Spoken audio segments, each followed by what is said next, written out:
E, bom, a primeira pergunta, na verdade, é quais as razões do envolvimento nesse setor? Por que você foi cuidar de ovino-caprinocultura? Como é que você começou isso e depois agronegócio? Foi um pouco por acaso mesmo. Em 2002 eu fui designado, eu entrei no Sebrae no final de 2001, e no início de 2002 eu fui designado pela minha gerência, então, Unidade de Acesso a Mercados, para representar essa unidade perante o Comitê Gestor do Projeto Aprisco. O Projeto Aprisco foi o primeiro e ele significa, né, a sigla, Apoio a Programas Regionais Integrados e Sustentáveis da Cadeia Produtiva da Ovino-Caprinocultura. Foi um acrônimo, né, uma sigla que se criou. Então, e essa situação como representante no Comitê Gestor perdurou de 2002 até 2005, onde então eu acompanhava o projeto pela ótica, pela lente de mercado.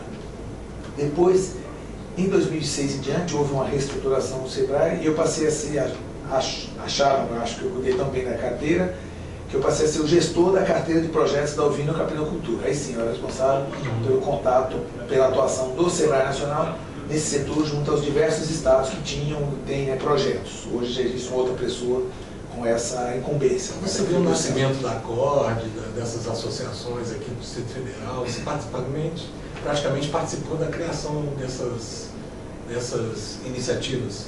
Participei ou eu presenciei, né? Algumas vezes fui sugerido tudo. Sempre naquela preocupação com o mercado. O fato do Uruguai estar invadindo o nosso mercado, de ter um mercado, de pagar preços bons, sempre chamou e continua chamando a atenção muito das pessoas para a ovinocultura. Mas esse chamamento, essa atração era um pouco perigosa se não for bem. Não pode ser o canto da sereia ou o santo graal, como alguns acham que é. O canto da sereia dá muito dinheiro e pouco trabalho. Não, ele até dá dinheiro, mas dá muito mais trabalho do que dinheiro.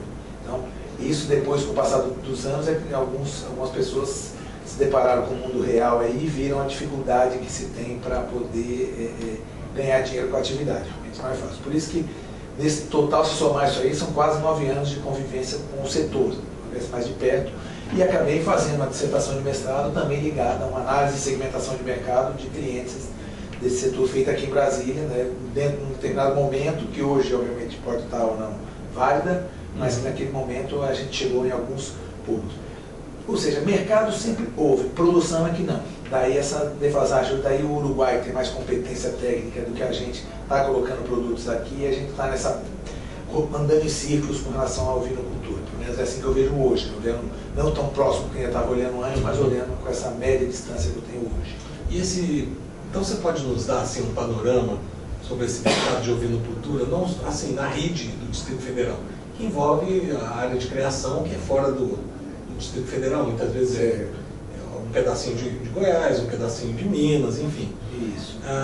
Alguns aspectos da oferta e da demanda mesmo, assim, focando se o consumo é maior do que a oferta, se a oferta é maior do que o consumo, qual o tipo de público que existe para as carnes dentro da tua própria dissertação de mestrado. É o que? O povo nordestino come buchada, é a preferência deles, o povo árabe prefere a carcaça inteira, enfim. Como que é esse mercado?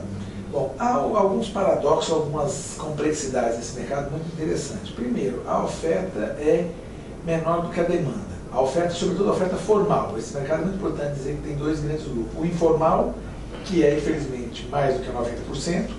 E aí, por que eu digo infelizmente? Porque aí você não gera tributo, você não garante segurança alimentar. Não sei quem tem acompanhado o abate informal, clandestino, informal, enfim, ele nem sempre obedece esses padrões de segurança alimentar, o que pode botar em risco, né? Imagina uma crise de contaminação, de intoxicação na carne. Por ser um mercado ainda pequeno, o risco é menor desse tipo de ocorrência, mas há estudos recentes, a apresentação aqui da SEAGRE, né, aqui da TDF, da professora Cristiane, se eu não me engano, no que ela disse que apenas 4% da carne aqui do total é abatida de forma formal, ou seja, cada 25 carcaças só tem uma formalizada, as outras 24 é mercado informal. E isso é bastante preocupante, né? Porque primeiro você não passa a não ter números da atividade, porque o mercado informal, a economia informal, ninguém sabe o tamanho exato dela. Há previsões, estimativas, mas todas elas muito primárias, muito perigosas, muito arriscadas de serem ou não corretas.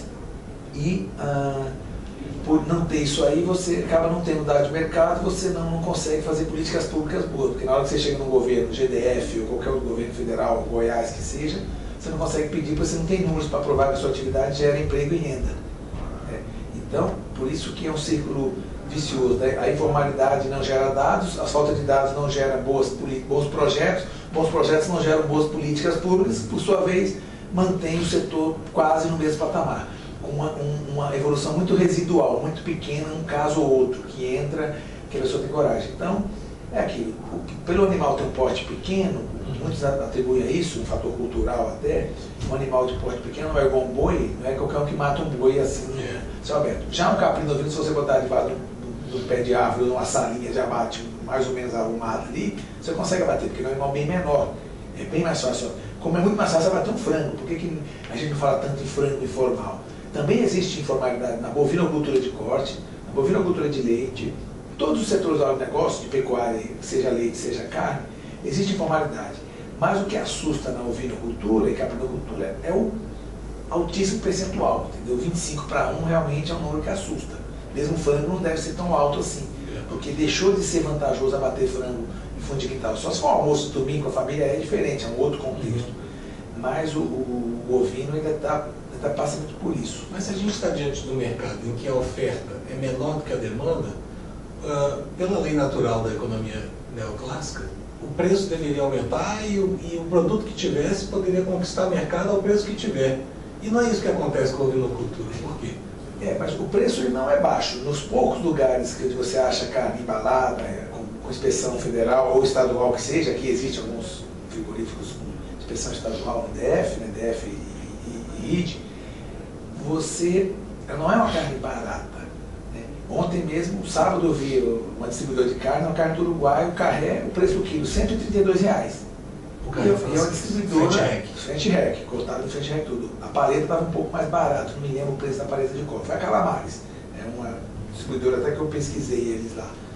Mas no mercado informal, nas feiras livres, pode ser que a carne seja mais barata. Ou no mercado de vizinhança, de vizinho. Eu comendo com o meu vizinho, você sabe quem abate. Alguns açougues, eu detectei isso na minha pesquisa, no levantamento para dissertação. Fala, não, eu não tenho na hora, você tem que pedir 1 ou 2 dias antes. Se você me ligar, me diz que parte você quer que eu traga aqui um pedaço para você. Ou seja, você liga na segunda, para o cara bater na terça e você buscar na quarta. Né? Então, isso é uma característica do mercado informal. Ou seja, é sob encomenda. Pode ser bom para um lado, você pode dar sorte de pegar um cara que abate num lugar bem limpo, e há salas de abate bem arrumadas, bem localizadas, independente da formalização dela ou não, para não ter inspeção sanitária, mas sempre é um risco que se corre ao pegar. Que aqui a circulação tem que ter o Edipova, né? Edipova, é o selo de Edipova lá. Mas se for comercializar com outros municípios, fora do Distrito Federal, tem outra certificação além da Edipova, né? Exatamente. Tem outro selo. Tem outro selo, tem uma série de... Além dessas dificuldades tributárias também existem, também são lá, mas ela não é a principal, porque quando você joga tudo isso no preço da mercadoria, você consegue pagar esses custos de transações que são altos, entendendo? Funcionário é alto, o abate é muito alto, sobretudo capital de giro. Frigorífico, as pessoas pensam que é fácil abater, não é. Aqui teve um grande frigorífico aqui, Bonasa, em Brasília, que falou, vamos abater até 400 animais de nossa capacidade. Ele esqueceu de perguntar para o mercado se o mercado ia ter 400 animais todo dia para dar para ele. Mas a situação não é exclusiva do DF em torno, não. Em todo o Brasil há uma dificuldade muito grande. Marfrig, lá no interior de São Paulo, capacidade de 800 animais dia. Está batendo isso, olha lá por semana. Mal e mal por semana. Mas aí é que começa um pouquinho da complicação. As entidades, quem devia se preocupar em produzir animal vivo, ou seja, o insumo é a genética, é reprodutor e matriz, e o produto deveria ser animal vivo, está preocupado também em abater, está preocupado em processar essa carne, está preocupado em vender no restaurante, querem verticalizar demais, esquecendo que tem custos para isso. E não é a expertise, restaurante é restaurante, frigorífico é frigorífico, e um aprisco, um criatório é um criatório. E genética é genética e carne é outra coisa. As pessoas querem misturar um pouquinho esses conceitos e com isso se prejudica um pouco, fica muito complicada essa questão. Isso eu vejo, querendo se meter um pouquinho na praia do outro. E acha que o outro está ganhando dinheiro e quer entrar lá. Só que esse achismo é muito primário, porque as pessoas não vão a fundo saber quanto custa de fato abater um animal, quantos litros de água se gasta para abater um animal, quanto se gasta de detergente para lavar um abatedouro depois no final do expediente. Quer dizer, tem despesas. É quase uma ingenuidade. Eu não sei se é. Eu não vou nem falar que é burrice, é ingenuidade mesmo dos criadores achar que eles têm capacidade de abater, de produzir, de cortar essa carne, né? E você precisa, e isso eu tenho desde o início falado, eu lembro de reuniões do SEBRAE-DF em 2005, né, ou até antes disso, você tinha lá 10 produtores, 12, 15 presentes na reunião, você tinha 10, 12, 15 posições diferentes. Até um ponto, eu lembro, uma antiga diretoria do SEBRAE-DF, eu falei, cá, pô, eu tenho 12 pessoas na sala e 13 posições. O que o pessoal quer, afinal? Falta um planejamento estratégico, falta alguma coisa que fala assim, não, precisamos ter 4 mil animais disponíveis para abate por ano, porque 4 mil animais já vai nos dar, não. Falta plano de negócio, quer dizer, uma visão mais financeira e gerencial do negócio, né, de saber que, opa, eu tenho condição de ganhar algum dinheiro sim, isso, mas não é, como eu falei, não é privilégio, infelizmente, do DF. São Paulo teve lá um grupo de 20 investidores querendo fazer um trabalho, pegou-se 20 mil reais cada um para fazer um plano de negócio, chamou-se altos executivos, né, de empresas de cartão de crédito lá, achando que ia dar. Falei, legal, que bom que tem uma iniciativa. Pelo que eu sei, não sei se tive mais informação, parou e todo mundo, 20 mil foi capital de risco que o pessoal jogou fora mesmo. Porque o consultor foi bom, ganhou dinheiro e a coisa ficou parada. Como aqui em Brasília, você sabe, também há trabalhos de consultoria indicando caminhos e que as pessoas sequer nem se debruçaram de forma detalhada, atenciosa para o estudo, porque era um primeiro ali. Agora, muito importante, não é o governo, nem o SEBRAE, nem nenhuma entidade, CNA, que vai fazer a coisa pelos produtores. Produzir animal vivo é uma prerrogativa, é uma exclusiva, é um privilégio do produtor. O produtor precisa fazer isso.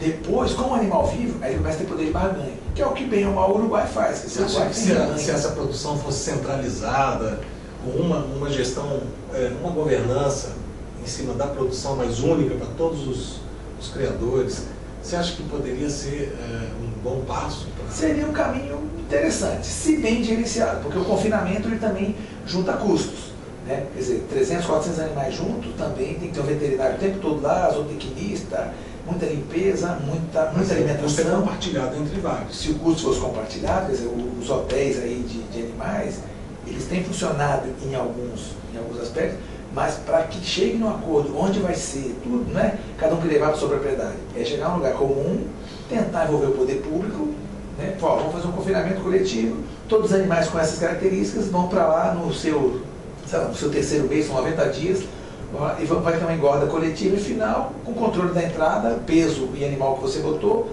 um custo diário de alguns centavos por dia de basicamente alimentação e esses cuidados veterinários, e no final o mercado com um lote mais ou menos homogêneo de animais.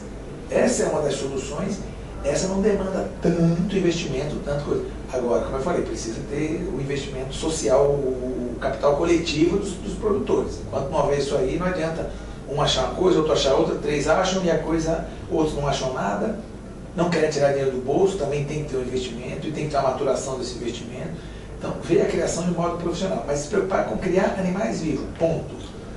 Achar alguém que se preocupe com o abate de animais é outra história, é outro know-how, é outro departamento. E, finalmente, com distribuição, ou seja, quais são os açougues, os varejos que a gente vai vender, quais são os restaurantes, food service que a gente vai vender isso aqui. Agora, curiosamente, nos estudos de consultorias apontados para a carneiria, né, que pertencia à Accord, não houve falta de injeção financeira dentro daquela unidade de distribuição que era a carneiria. Na verdade, o dinheiro estava sempre disponível, mas nunca a venda chegava num ponto, ou nunca, ou poucas vezes, ultrapassou o ponto de equilíbrio de manutenção da loja, e as poucas vezes que ultrapassou o ponto de equilíbrio, o retorno foi insuficiente para o capital empregado. Então, houve claramente essa exposição matemática dos custos, e foi visto que realmente as pessoas tinham capital para investir nisso, mas era muito difícil que a loja atingisse seu ponto de equilíbrio, e ela acumulava um prejuízo de ano a ano, chegou a ultrapassar 200 mil reais de prejuízo em 2 ou 3 anos de existência. Quer dizer, e não faltava mercado. Enfim, o que faltava? Antes de se ter a unidade de negócio, precisaria centralizar a produção ou colocar a produção dentro de um planejamento? Eu acho que o planejamento da produção é um dos caminhos, né? Ele antecede até essa questão do confinamento comunitário, coletivo, como queira se chamar ele. Mas tem que se chegar. O difícil, a gente sabe, primeiro, quando não chega na economia de escala, eu não consigo fazer economia de escopo. Alguns acham, pode ser que a economia de escopo eu consigo chegar na escala, isso é mais difícil. É muito mais difícil. Então, e qual é a escala mínima? Quanto é que eu tinha que bater para chegar naquele ponto de equilíbrio? E quantas vezes chegou a ele? Muito poucas vezes, pelo que eu lembro na época.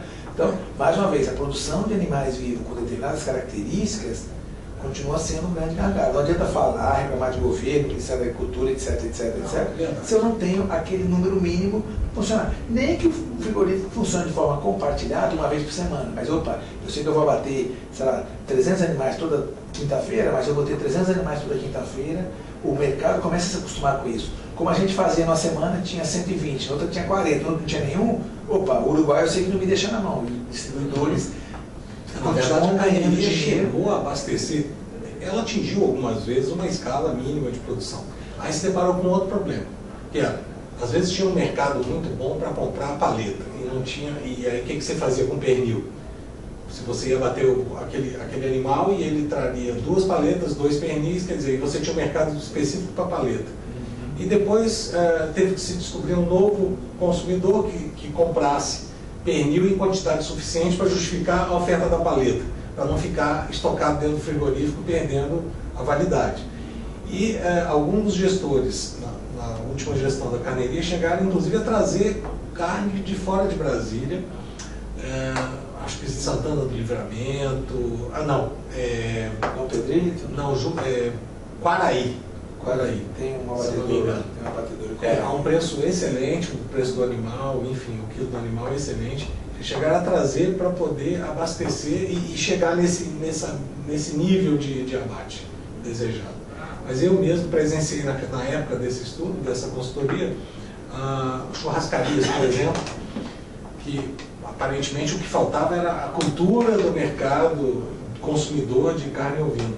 E nós, na época, conseguimos colocar uma linguiça de carneiro numa grande churrascaria. E ela gostou tanto que ligou no dia seguinte e falou, manda mais 30 quilos, e não tinha mais linguiça para mandar. Aí o outro lado, além do desenvolvimento do mercado, desenvolver produtos também, porque se sobrava costela, se sobrava um corte A, B ou C, eu teria que achar uma maneira de processar esse corte, fazer o hambúrguer, ou colocar mais, né? Nós temos as sobras, as aparas das carnes, os frigoríficos têm feito hambúrguer de cordeiro, alguns conseguem até na Bahia colocar em merenda escolar, então um hambúrguer foi um sucesso na garotada, você não perde nada, Lisa. Então faltou esse desenvolvimento de produto no primeiro momento, juntamente com o desenvolvimento de mercado. Ou seja, o que eu vou botar aqui exatamente? Vamos trabalhar o embutido. Eu estive esses dias, há um mês e pouco atrás, com um dos donos de uma sala de abate, sala de corte, um entreposto, em São Paulo, capital. É um cara já bastante conhecido do setor. O que aconteceu? Ele falou para mim, eu antes me preocupava em tentar vender uma costela, vender uma paleta. Agora não, agora eu pego 3 pedacinhos de carne, boto temperado, faço uma embalagem bonita e vendo, e me preocupo mais, e o meu preço por quilo acaba sendo de R$36. Eu não fico mais brigando com esses caras de 14, R$16 o quilo. Que esses caras, mal e mal eu ganho. Eu tenho que agregar valor ao meu produto. É desenvolvimento de produto. Então o mercado consumidor não é tão sensível a preço? Não, eu acho que esse mercado não é sensível a preço, não. Esse mercado pode ser que nas feiras livres cortes mais básicos sejam.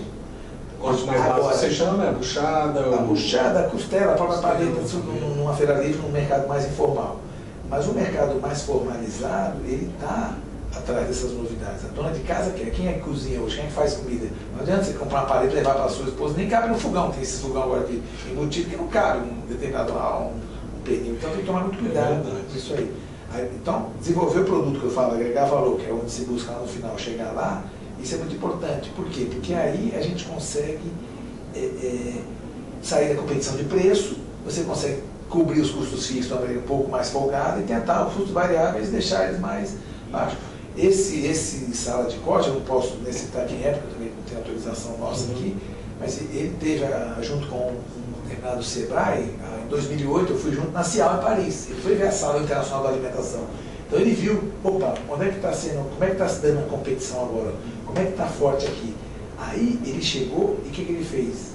Esse é o caminho, é fracionamento de embalagem, é diferenciação do produto e que cobrar o preço, paga quem quer, não vou mendigar que compre meu produto, não. A gente sabe, na prática, o que acontece aqui, né? A frequência de compra, ela é baixa, por quê? Porque é caro, porque o cara não acha.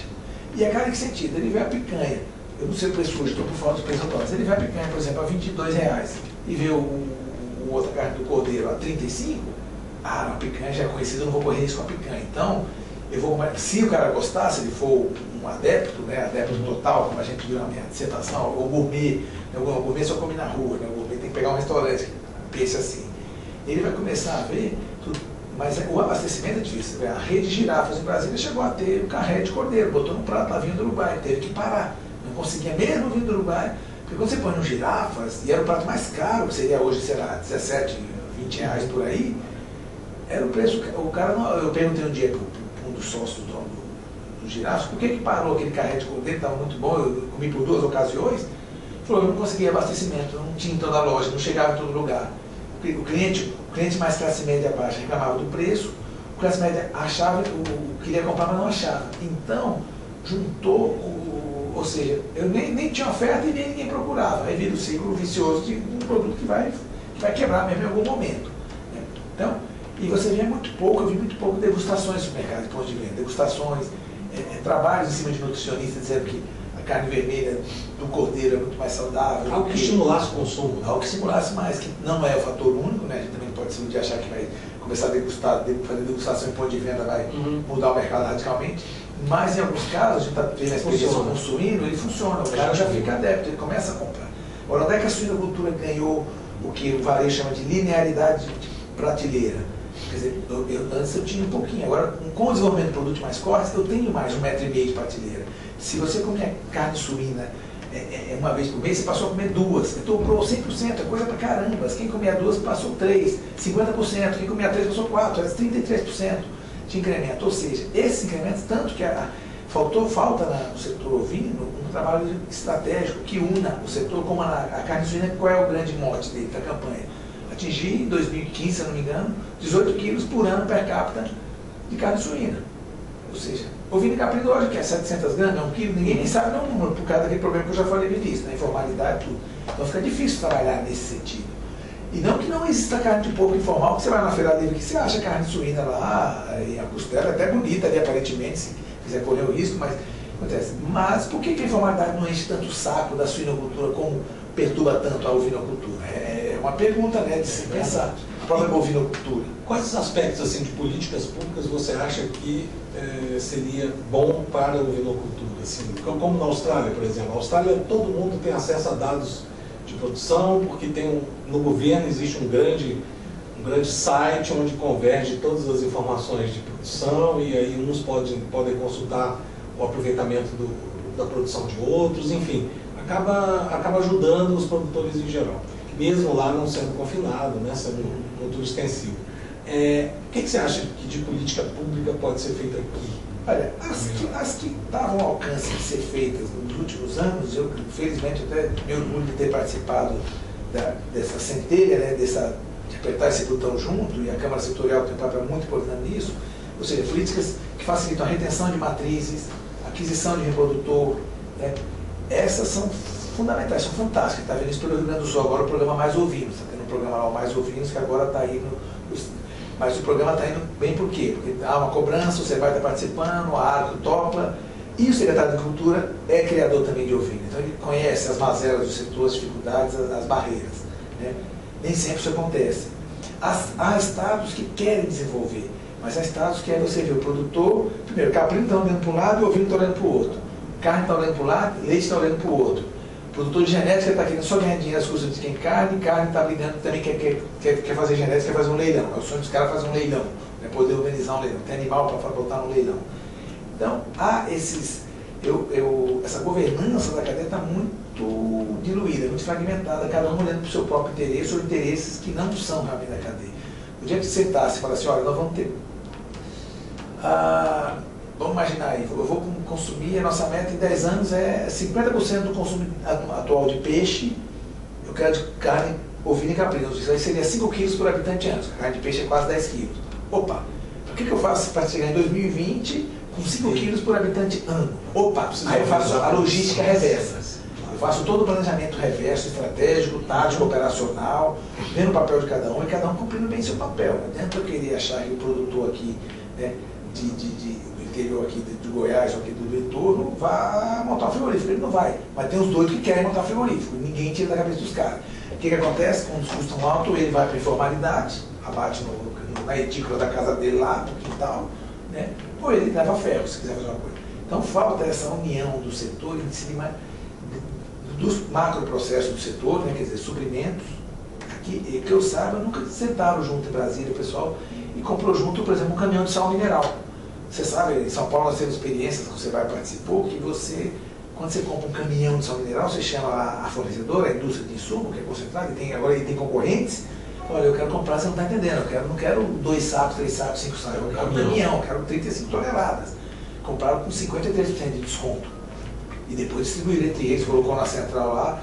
Quando a gente fala de trabalho coletivo, a gente quer dizer, não é só, é compra de animal, compra de matriz, distribuição de reprodutor, fazer um rodízio por reprodutor, rodar várias propriedades. Aqui cada um quer ter o seu, é a vaidade, mas esse reprodutor é meu. Fica lá ocioso, porque ele podia estar passando em estações de monta uma série de propriedades e fazendo coletivamente, né? Não tem tal da consanguinidade, que negócio todo não tem problema. Sal, podiam comprar sal conjuntamente, podiam negociar melhor lotes maiores, que aí você tem um varejo mais parrudo, digamos assim. Mas hoje não tem varejo, então os varejos que começam a trabalhar, algumas churrascarias de alto nível aqui de Brasília. Uma fuma que eu vou sempre, porque cadê o carré? Parando de trabalhar com carré. Porque não tinha regularidade, quando tinha quantidade, não tinha qualidade na peça. Vinha peça com muita mochila, vinha peça muito grande, não era carré. Ou seja, e isso complica muito no setor. Falta de união, de apoio mútuo, de ação coletiva mesmo. Acho que é o principal, porque a partir dele as pessoas conseguiriam mais, mas cada um acha uma coisa e fica difícil. Né? Agora, a última pergunta desse primeiro bloco. Se você ainda aposta na evolução da ovinocultura na rede DF, e se, caso positivo, o que tem que acontecer, o que você gostaria que acontecesse para que essa ovinocultura na nossa rede fosse um sucesso? A gente sempre acredita, lógico, acreditar no nosso negócio, né? No aniversário do Sebrae, o nosso negócio é acreditar. Mas realmente as pessoas... Fiquei feliz com a iniciativa da Carnegie, pegou algumas pessoas que não tinham a visão viciada do setor, isso é importante, porque as pessoas entram com uma lógica de mercado de relógio, de carteira, de caneta, é mercado é oferta mais demanda, é um produto e pronto, o que o mercado quer? Entrou, mais pelo que eu vi foram vencidos, ou pelo cansaço, ou pela falta de ressonância, falta de acolhimento, acolhimento conceitual no setor, não é acolhimento das pessoas, não são pessoas ótimas, todos eles sem exceção, mas um acolhimento conceitual, de abrir mão, deixa eu dar um passo para trás agora para dar 2 para frente lá. Eu não tenho competência, não sou eu que vou abater animal. Aí você vê uma abatedora aqui em Formosa ocioso, produtores do Nordeste de Goiano que desanimaram de criar, e você pensa, pô, mas Brasília eu tenho mercado, eu tenho uma abatedora em Formosa, no meio do caminho, e lá na outra ponta eu tenho criadores de animais. Por que eu tiro o animal, bota no caminhãozinho, passa em Formosa, abate e vende no DF? Mesmo que aqui passe por uma carneiria que faça cortes menores e tudo. Mas nós temos, os elementos estão aqui, estão postos. Mas está faltando esse entendimento aí. E muita dependência de governo. Querem que o governo faça tudo, o Sebrae faça tudo, ou o sindicato de ovino e caprino faça tudo. Não vai, é o produtor que vai ter que ter esse esforço lá pesado. Entendeu?